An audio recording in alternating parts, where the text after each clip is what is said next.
Hey guys, Radio here. I just want to show you a quick build of the setup that I have with my flat character right now. It's centered around the Infinity Pistols, which got a buff in the hotfix this week. I was lucky enough to get this really awesome Nuclear Infinity, which gives me the anointment for 65% bonus to radiation damage. This is a Gamma Burst build, so this pairs really well with that, and this is absolutely insane. You do not have to have this anointment for this build to work. It just extra icing on top of the cake. So, like I said, this is an Infinity build, so we have the Storming Infinity for shielded enemies, Corrosive for armored, and we have the Fire for anything else that has a red health bar. Normally, I will use this to get rid of shields and armor, so this can really buff out. But if I have my Gamma Burst up, I'm using this constantly. It just does so much damage. I've also got Cryo Negating Infinity, and also just a regular Infinity. So I have all the variants, and they're all really good. Don't sleep on these guns. They got a buff in the hotfix for 40 plus damage, and they're totally worth it. So for shield, I'm using the Kneel and Heal Stopgap. You really want to look for a shield, either a stopgap, I think maybe the red suit, which does radiation damage or gives you 100% shield from it. This is really useful because this gives me 5% max health per second while my shields are full, and I have about 10k health. So that is really important because it gives that regen share to my pet. And I'm using just a regular Nerve Hex shock one. It's still really good even though it's been nerfed. So the reason why we want that on our brimming on here is because of this. We're basically turning our pet into a tank. It is going to taunt for us. You really want one of these with weapon damage or fire rate or pistol damage. I have one with weapon fire rate.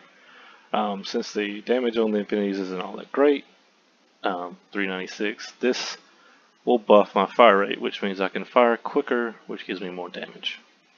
And then my relic is just a Snowdrift, mainly just to get around faster, but it's got that 17% pistol damage. And it also gives me 149 health per second on my regen, which I share with my pet. It also gives me 29% radiation resistance, which is really good because if you're in someone's face and they blow up with this, they're gonna explode with a radiation aura, which will hurt you. So this kind of helps with that. I think this is. I really wish I could get these stats on like an atom bomb, but I'm not able to. So that's kind of like what I'll be running, and then if I get a better one of these, I'll switch it up. So we're gonna go over the skill trees now. Starting the blue skill tree, running Gamma Burst. We are running Atomic Aura, which gives radiation aura to my pet, and then we use this for the extra 20% damage while Gamma Burst is active. We do 3 into 3 into Persistence Hunter to extend our Gamma Burst duration. We're doing 2 into Ferocity just for a little bit more pet damage. I get 3 more from my class mod. We're doing 4 out of 5 into Who Rescued Who because your pet is going to be taking all the damage. So as long as you're doing damage, you're converting that damage to health for your pet. And this is, you have to have this for this build. You really do. It's just, you have to. I mean, you heal your pet for a ton. I mean, I've seen my pet almost die and go back to full health in a matter of seconds. We have one into He Bites. This is only one point into here to keep up frenzy stacks. When you're not shooting and you're moving and your pet's already attacking someone else, this will keep up your frenzy stacks. You can put that point there, but I really think this is better to keep up the extra frenzy stacks. As long as your pet does damage, you get a stack of frenzy, which is a lot of extra damage. One into here for Cycle Head on a Stick to pet, give you more pet damage, another 10%, and pet movement speed. 5 into 5 into Barbaric Yacht to really just give you the bonuses that the pet gives you. So the gun damage and all that stuff that this pet gives from here, which gives me another 15% damage and 30% gun damage. It's really just to buff that. That being, what, that's 200%, so I'm not going to do the math, but it'd be a lot less. So then we have 1 point into Mutated Defenses, because when our pet gets really low, he gains a shit ton of damage reduction and regenerates health, which pairs really well with this. I do not put points into Hive Mind, because if I do take damage and my pet is close to dying, I don't want to kill it.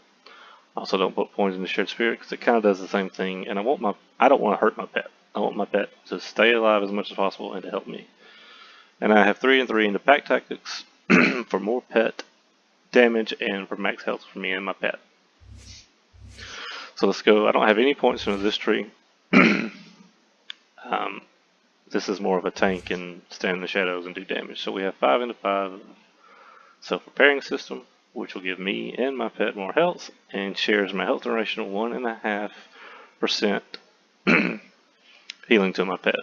So that is brimming from our shield, and that is regen from our relic. And then as we do damage, we give more regen health too, which goes into here. We got 3 and 3 in all my BS. This shares another 50% of my regen to my pet. So pet is super freaking tanky. I get 2 from my class mod from here. You're impressed. You don't need to put points in here. As long as you're killing things quickly, you will get you'll get this. I mean, I think duration is 20 seconds, and it'll be up pretty quickly. I have 3 into 5 in overclocked for the fire rate, which pairs well with our class mod.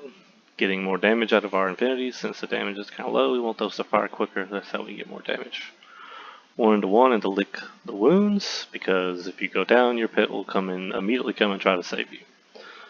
You should not be going down, but I put this point in here because it's just too good of an ability to pass up. Excuse me. We got 3 out of 3 into turn, tail, and run. While I am still, I gain gun damage and fire rate, which goes well with overclock, which goes well with our class mod. And while I move, I constantly regenerate health, which is shared with my pet, and I gain damage reduction, which is great for me. Not so much for my pet, but still. We have 3 into 3 in the fast and the furious. While above half health, flight's gun damage and movement speed are increased. So I'm getting more gun damage for being at full health, which you should be, because your pet's taking all the damage. And then I've got 5 out of 5 in hidden machine. This is really where the damage ramps up.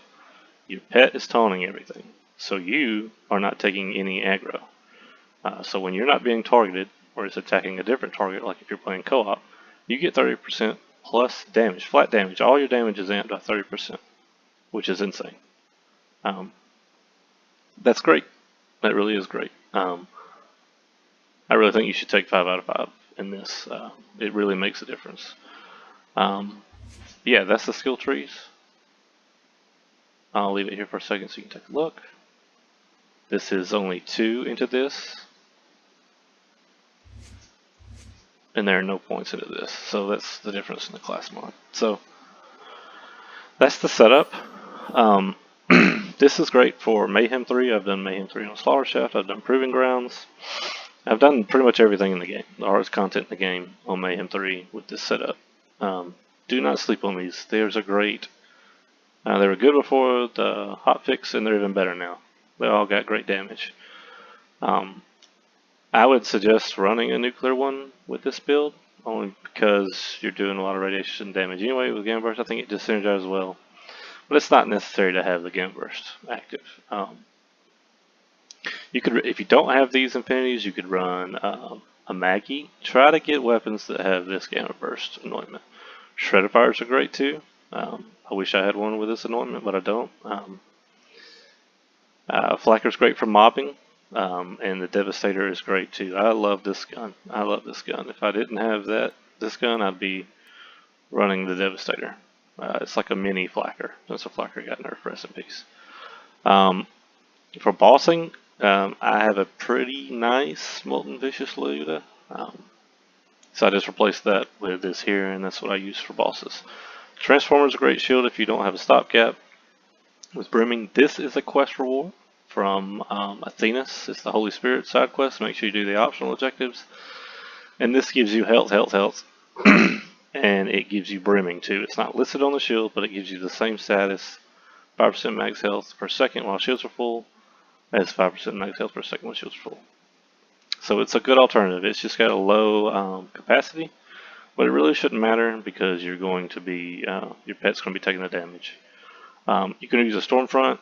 I think it's a little bit stronger than a Hex, but I have a homing Hex, so I use it. Friendbot is another good one to run, but it's not a taunt. It gives you the second win when your pet goes down. Sometimes I switch to this and a Slaughter Shaft, just because I need my pet up. But yeah, Friendbot or Red Fang. I've got that one that I'm going to try on a rack build, but you know, that's that. And so this is my atom bomb that I was using, but it gives me 33 area of effect damage, which is good for the blast radius when they blow up, but it's not necessary. And this is just another precision atom bomb that gives me um, skill cooldown and weapon accuracy. And here's a jungle jams, I need to use that. But that's the build. Yeah, just get a hold of some affinities and try to get a Red Fang class mod with a weapon fire rate or pistol damage, and you will be G to G. Yeah, so that's the build. If you have any questions, just let me know. Thanks for coming by.